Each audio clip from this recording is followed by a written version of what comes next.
Hello, my name is Neville Hogan, and this is to be my presentation to the IROS workshop on learning impedance modulation, physical interaction, insights from humans, and advances in robotics. What I'm going to talk about is mastering the skeleton and its muscles, and you'll see what I mean as I go along. I must begin by pointing out, as required by MIT, to disclose that I hold equity in Bionic Laboratories, which manufactures human interactive technologies for rehabilitation. So a topic that's engaged me for quite a while is what I call the puzzle of human performance. So on the left here, you're seeing a rather old version of robot soccer, and it's actually quite good.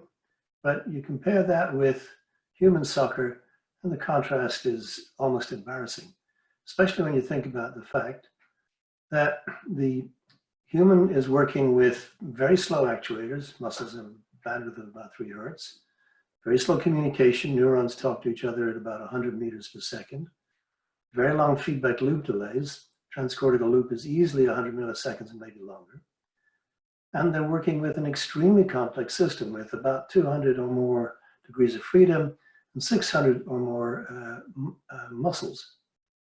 So how is this possible? How do we do so well? One of the answers, or part of the answer, is that we have muscles. And muscle is the interface between the nervous system and the mechanical world. And an important thing to realize, it's probably obvious, it embodies two relations. One is that force generated by the muscle is modulated by neural activity. But the other is that force generated by the muscle is modulated by motion. And this is a very unusual actuator. And the reason that I think it's important to think about it is because it's been my philosophy for a long time that you study biology to find out about solutions. Biology demonstrates things that work. The reason I'm sure of that is because the things that didn't work tend not to be in the gene pool anymore. On the other hand, what you're seeing are the solutions, but you don't really know what the questions are. You don't know what the problems were. By contrast, in engineering, you very quickly discover problems. If you build something and it works the first time you turn it on, you probably didn't try very hard. So you combine the engineering perspective on what the problems might be with biology's perspective on what solutions might look like, and you then are able to make some progress. So let's think about musculoskeletal anatomy.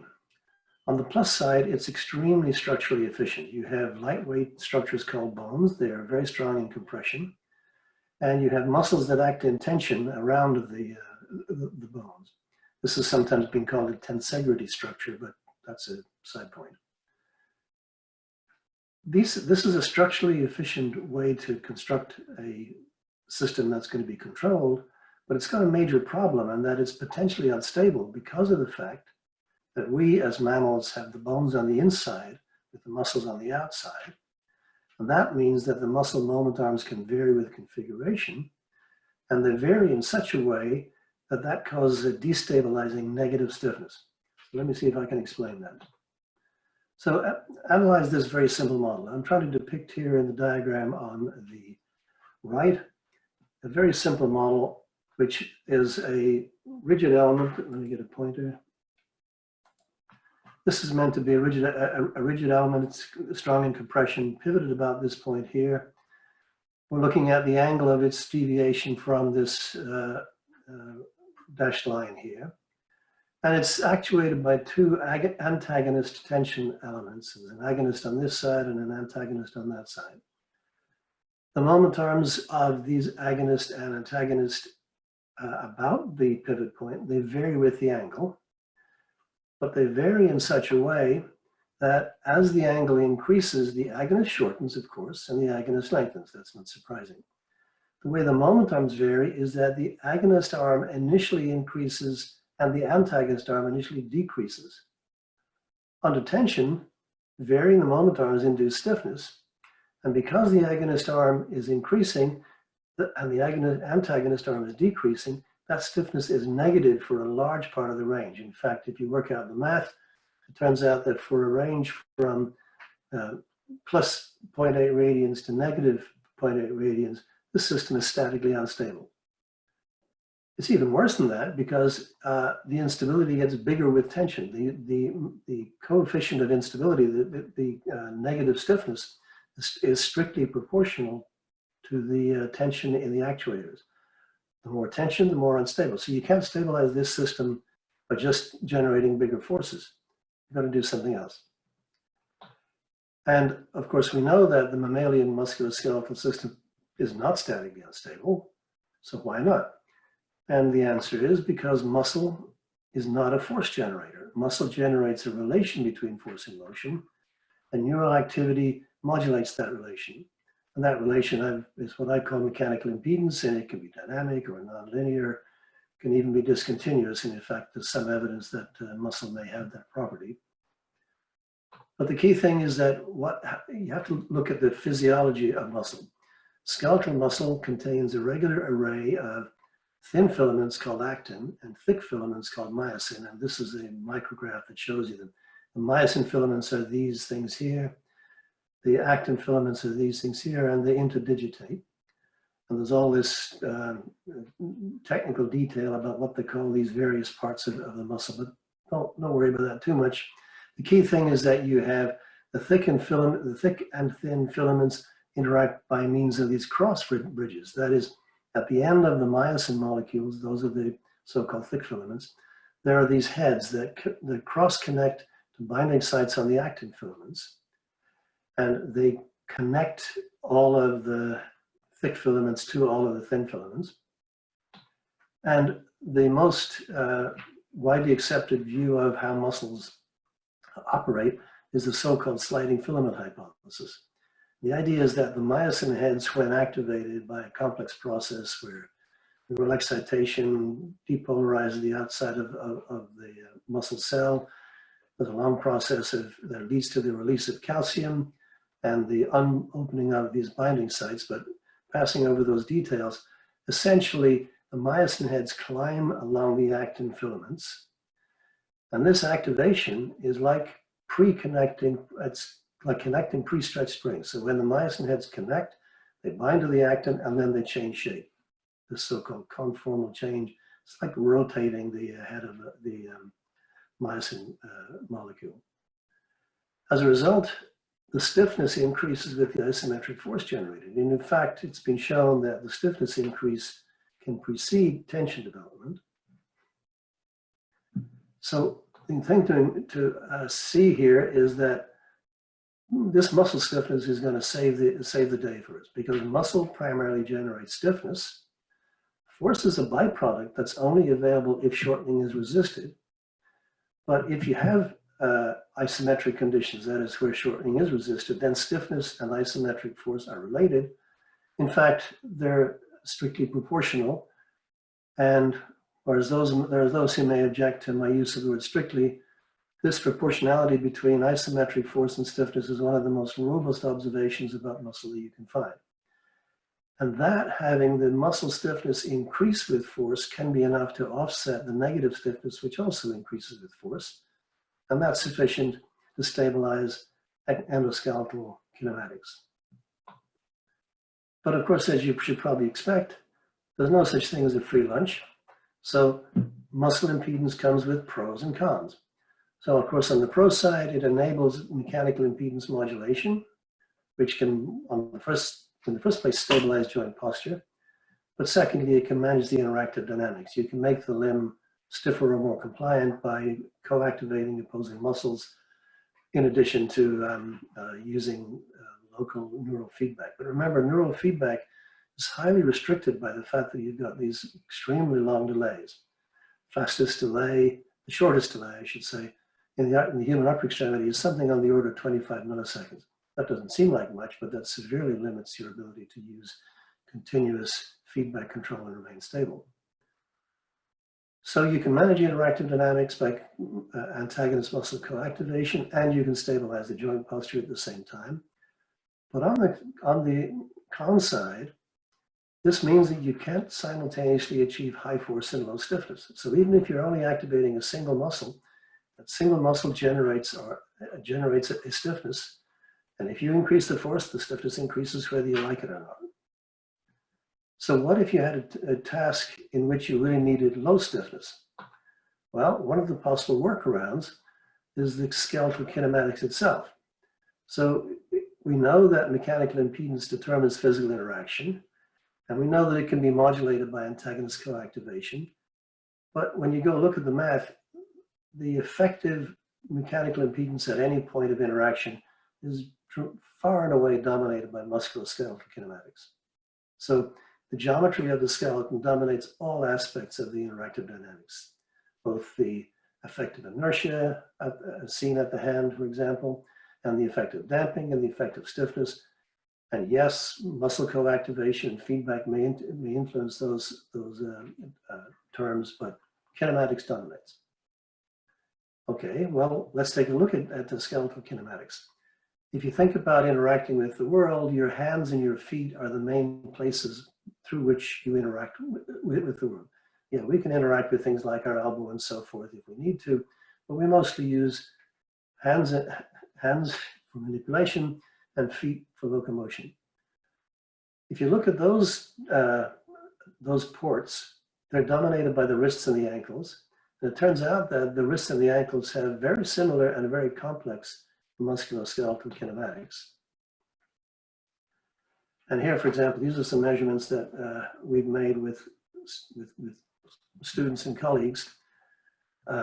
This work in particular, the rest of this work was done by a former student of mine, Steve Charles, who's now at Brigham Young University. So these are measurements made of the static impedance of the wrist. Actually, the measurements were made in 3 dimensions, but I'm only showing you 2 here. And what you see is that there's a very consistent pattern of wrist stiffness. What you're seeing here is the effective stiffness in directions that are explained here. This is flexion and extension, the obvious flexion and extension, and radial and ulnar deviation, radial and radial towards my thumb and ulnar in the other direction. What you see is across a lot of subjects. These are individual subjects. This is the average over many subjects. And what you see is that there's a consistent pattern despite very large inter-subject variability. You see there's a pronounced nonlinearity. That is, the stiffness is quite anisotropic and it's not the same in both directions. So for example, the stiffness in the radial deviation is substantially larger than in the ulnar deviation. But despite that pronounced nonlinearity and the high stiffness value, the thing that I want to point out is look at the low stiffness value. So in this direction, it's a combination of flexion with a little bit of ulnar deviation. It's been called the dart thrower's motion. And it's an extremely low value of stiffness. It's actually insensitive to muscle activation. This muscle activation changes it a little bit, but not much. So if you needed to have low stiffness while generating high force, you can still generate force in the direction of radial and in this dart throwing direction, but the skeletal kinematics will give you a very low stiffness in that direction. Okay, so skeletal kinematics can help you with overcoming some of the limitations of managing mechanical impedance by antagonist muscle coactivation. But is this good news or bad news? The mammalian skeleton is complex in the extreme. As I mentioned before, it has over 200 degrees of freedom.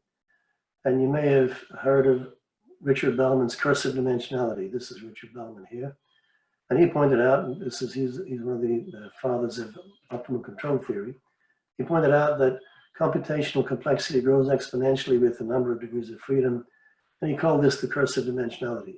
So if we're counting on using the kinematics of the skeleton to manage interaction, how do we manage this huge number of degrees of freedom?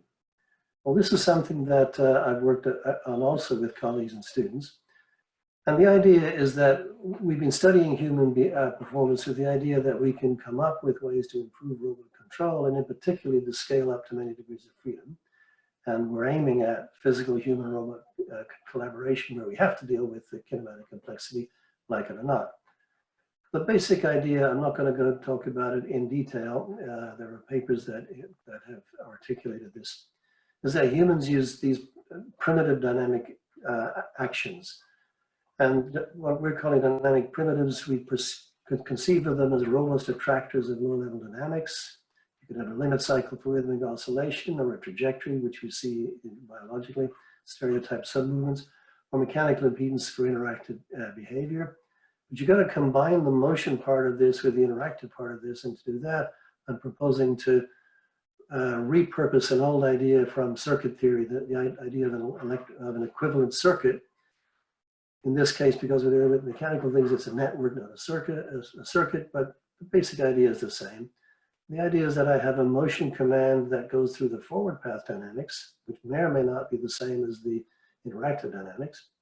It specifies a nominal configuration or a nominal position at which the force or torque should be zero. Deviation of the actual position or configuration from that configuration enters into this impedance operator, which determines the interactive dynamics and generates a force. And the controller can both provide a motion command, but also an impedance command. And this is a sort of you can think of it as a neoclassical approach. I think the way you represent a problem makes a big difference to how easy it is to solve it. And that's the purpose of this representation here. So one of the key important points about mechanical impedance is that it has this property of compositionality. And that is, mechanical impedances superimpose where they interact with an inertial object like the skeleton, even if the impedances themselves are nonlinear. So I could take, for example, a desired endpoint stiffness, which is force, function of deviation of actual position from a nominal zero force position, take that, map it into configuration space. That then essentially defines a configuration space controller, because I've got torque, I'm assuming torque controlled actuators, as a function of angle and a command variable x sub 0 and a command variable k. I can also manage the redundant degrees of freedom by using a second controller to operate in joint space to manage the configuration variables. And a key thing to notice here is that this approach requires no inverse kinematics. It makes control modular and versatile. So here I'm demonstrating, this is some work from one of my students, David Verdi, demonstrating manipulation of a flexible object, multi-arm coordination, contact and non-contact phases, all described by means of a series of very simple endpoint impedances. Here I've depicted them as stiffness, but we have damping as well. And in this application, we don't bother trying to do anything about the inertia, for a good reason I can explain if you ask questions. The other thing that's important is that this compositionality simplifies scale up to many degrees of freedom. So we can extend this from a single arm to 2 or more arms, as long as they're connected at a common endpoint or interacting with a common object. And that endpoint stiffness is simply the sum of all of the stiffnesses for the left arm and for the right arm.